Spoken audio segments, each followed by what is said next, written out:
देखिए, मैं उस ऑपोजिशन का हिस्सा नहीं हूं और वो क्या करते हैं क्या नहीं करते वो जाने, उनका काम जाने। मैं सिर्फ इतना समझती हूं कि मैंने 18 साल में ऐसे नहीं देखा है जिस तरीके से ये हाउस चलाया जा रहा है। और सरकार को और स्पीकर साहब से मैं गुजारिश करती हूं कि जो यहाँ पे आधी एमपीज पहुंचे हैं उनको भी लोगों ने चुन के भेजा, आधे देश ने उनको भेजा है। सिर्फ सरकार को नहीं देशवासियों ने चुना है, ऑपोजिशन को भी चुना है। और चुना इसलिए कि हम वहां जाके लोगों की आवाज उठाएं और सरकार की गलत नीतियों के बारे में सरकार को जगाएं। पर जे आप बोलने ही नहीं देंगे तो फिर इस हाउस में लोगों का पैसा खर्चा क्यों किया है आपने?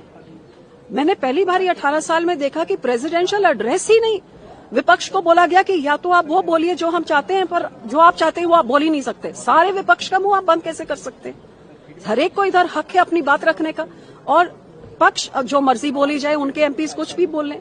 तो कभी आप सारे एमपीज को बाहर निकाल के 145 एमपीओ को बाहर निकाल के आप बिल पास कर देते हैं, कभी आप ऐसे प्रेसिडेंशियल एड्रेस में बोलने नहीं देते। अब इतना जरूरी चीज ये यूएस टैरिफ डील में जो मिसलीड किया गया देशवासियों को, जहां सीधे सीधे व्हाइट हाउस के इसमें बोला है कि इंडिया ने सारे टैरिफ्स एग्रीकल्चर प्रोड्यूस में जो उसमें जो एनिमल फीड बनता है, एनिमल फीड में उधर गेहूं, मक्का, राइस, ये सब उसमें जाता है।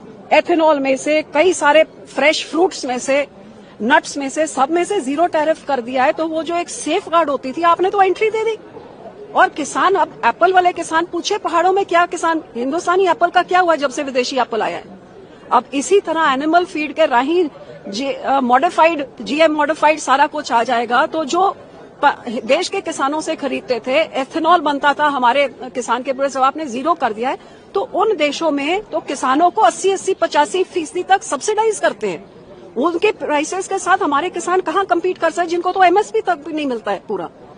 तो ये किसानों के, आप देश के किसानों को बर्बाद करके देश आबाद नहीं कर सकते।